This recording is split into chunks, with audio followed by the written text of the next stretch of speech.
friends, my name is Oliver. I'm a German living in Switzerland, and I'm right now on my way to Lausanne.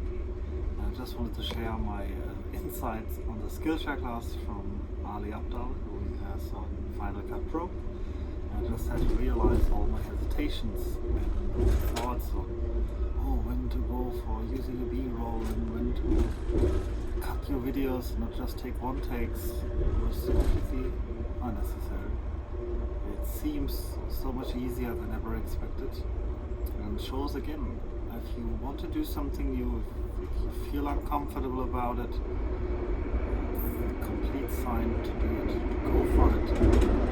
Leave your comfort zone, stretch it. This is where the magic starts. And it's one of those examples where it's easy to preach, but it's hard to follow. And I really cannot emphasize enough on it to say, guys, if you have some ideas, if you have some thoughts, follow your dreams, follow your expectations, and yourself, and just go for it. Have a look, get the information, and just get started, as I do here right now. And looking forward to the next videos, and I'm looking forward to your feedback. Thanks a lot.